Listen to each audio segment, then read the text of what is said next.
Okay, so today is the birthday of Francois Mansart, the important French architect, born in the 16th century, but living and working in the 17th. Let's read a little bit about him. So Francois Mansart, born on the 23rd of January 1598 and died in September 1666, was a French architect credited with introducing classicism into Baroque architecture of France. The Encyclopedia Britannica cites him as the most accomplished of the 17th century French architects, whose works are renowned for their high degree of refinement, subtlety, and elegance.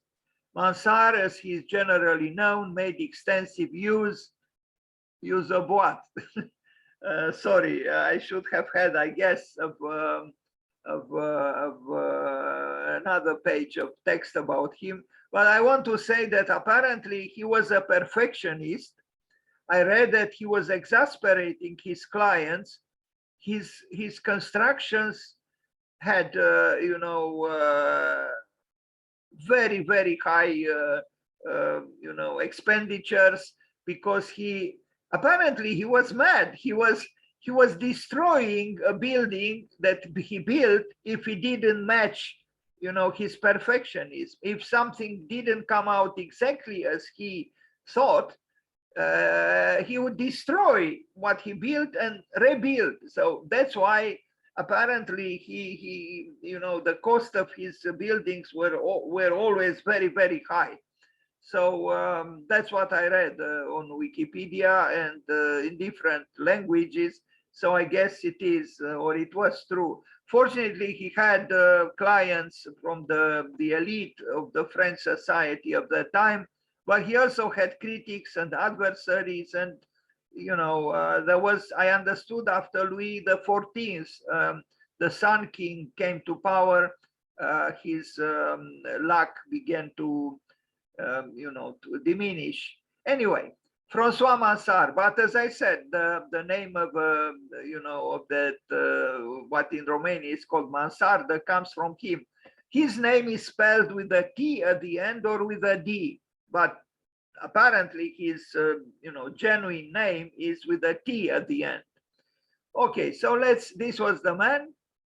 He looks like a rather mellow man, or mellowed by who knows, fights, some of them lost.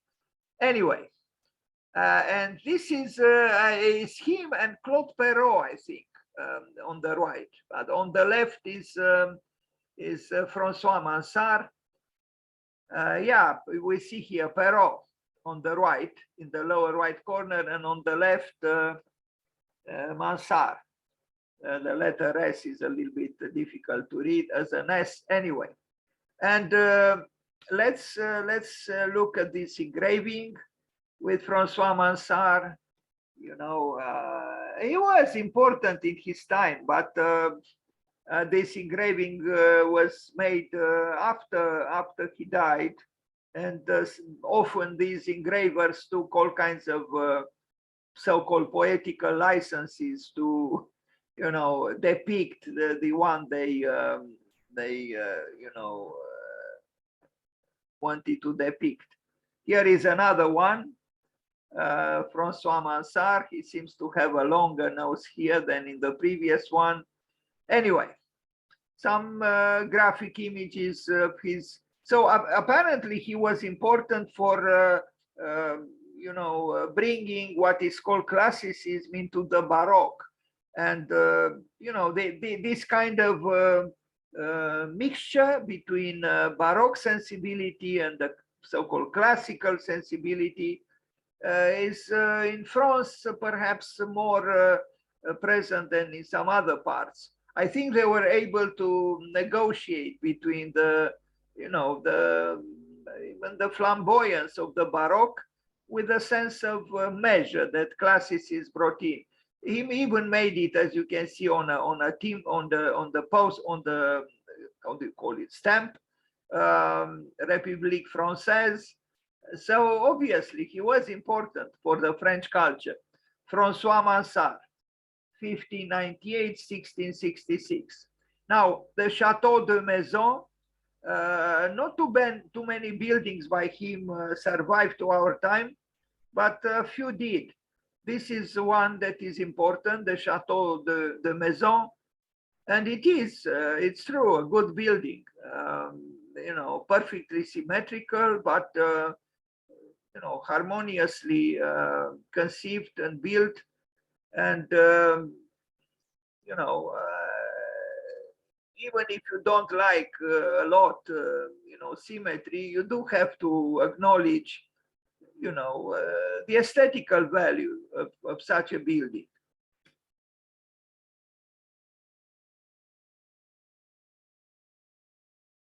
Chateau de Maisons.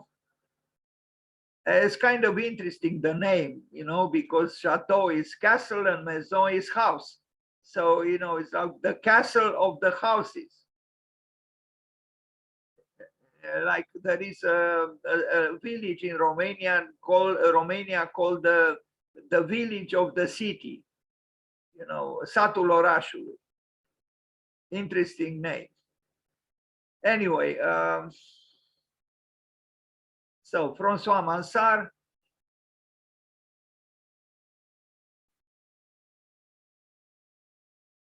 I have to develop this presentation. Maybe by the 23rd I will do it. Although I think there are about 4 buildings that made it to our time by him, but he built more. But some were destroyed, and what can you do?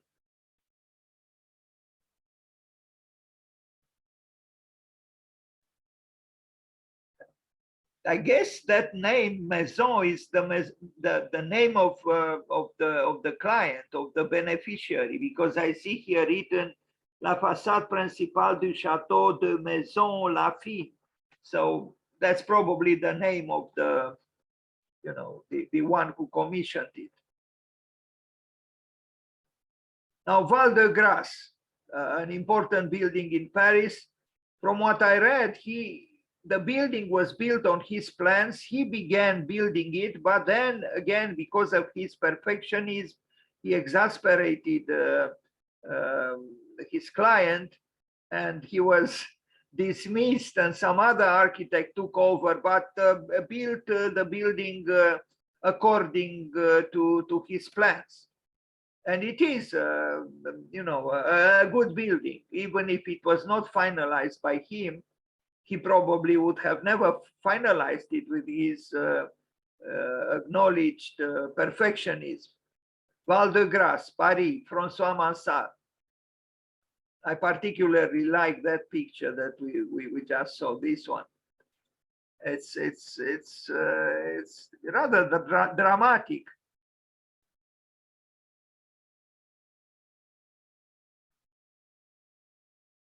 I don't know what I did here with this presentation. I was seduced probably by fragments of the buildings, and I show maybe too many details or too many fragments of it. I'm not very happy with it, but nevertheless, we are probably a select group of people thinking of Francois Mansart on this day.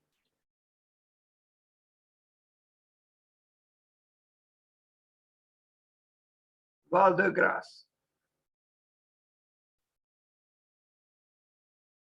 Now, of course, most architects, if they build just this building, and it would have been, an accomplishment. You wouldn't need necessarily to build another building. He built a few others. Although, as I said, this was built only in part by him because of his difficult personality. Let's put it this way. From what I read,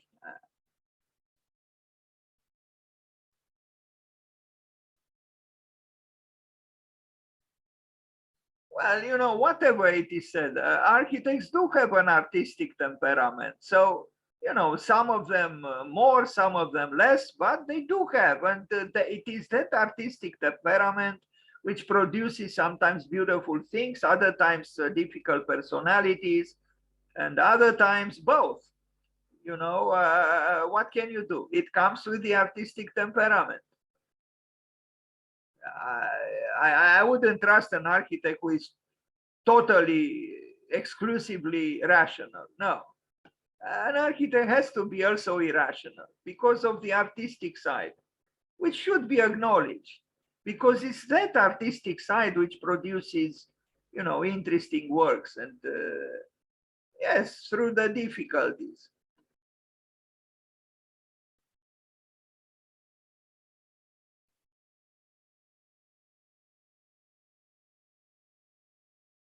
I mean, just this corner here, this requires artistic vision. How else, how are you to do it? Why do the schools of architecture all over the world employ drawings? I mean, isn't drawing art, or shouldn't it be? Of course it is. Then why the question if architecture is art or related even to art? Of course it is. They don't teach drawing in scientific schools, do they? But in architecture schools, they do. So why? If architecture is not an art, or if it has no connections with art? Of course it does.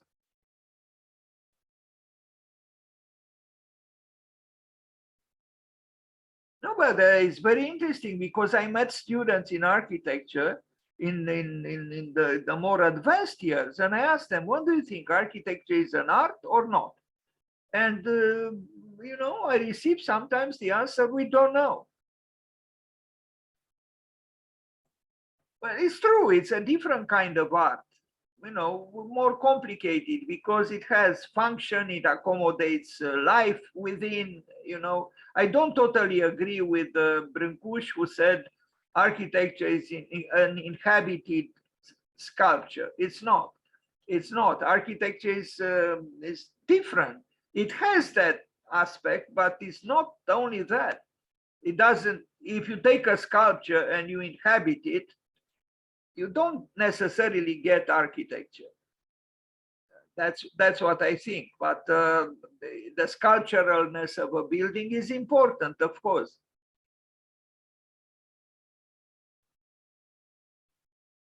So Val de Grace. Now I know why I didn't want to make this presentation, because I'm not very prepared for it. As you can see, I have these images here, but I'm not happy. I have to do another presentation about Francois Mansart, and I will. This one has about 100 pictures, but they are not shown chronologically, and it's a little bit unsettling for me, but anyway.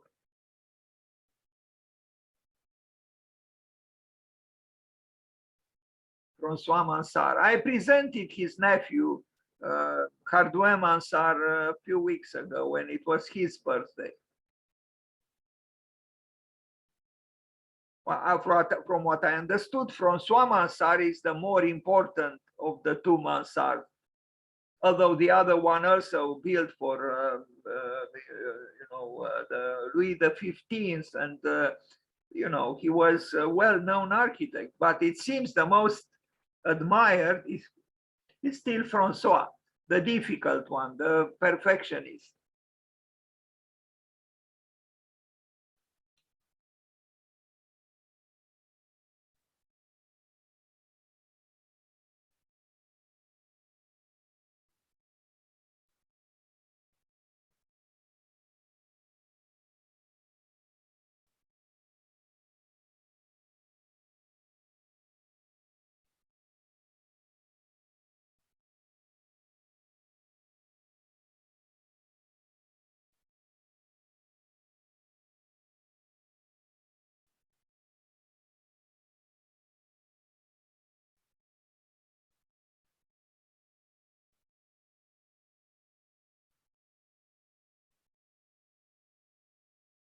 He didn't do the painting, but the painting in Val de Grace is important.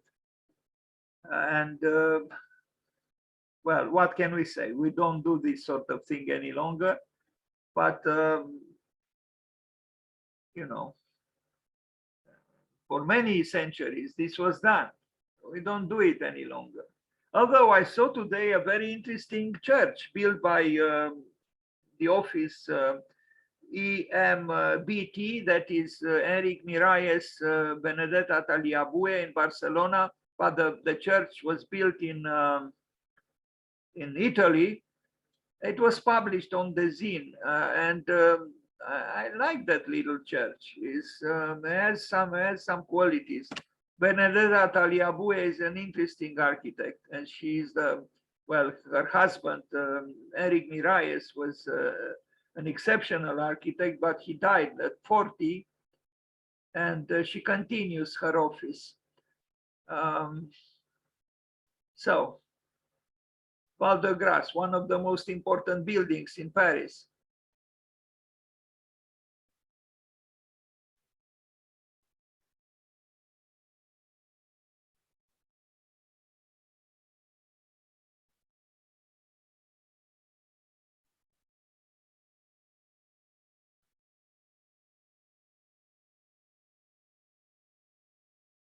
I'm beginning to be tired of my way of presenting these pictures. Anyway, sorry about this, but the building is a good building though, and let's hope on the 23rd we'll talk again about Francois Mansart.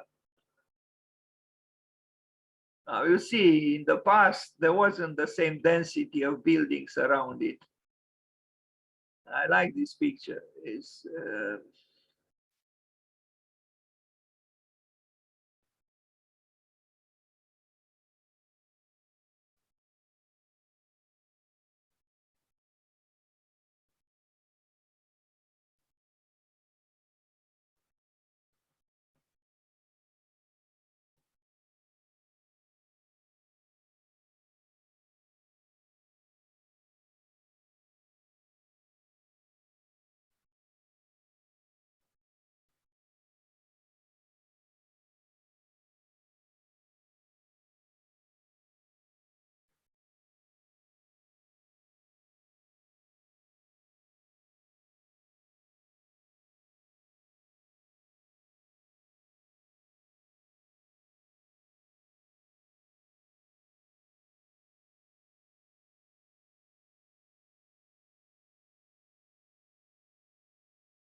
okay. So that was it for today.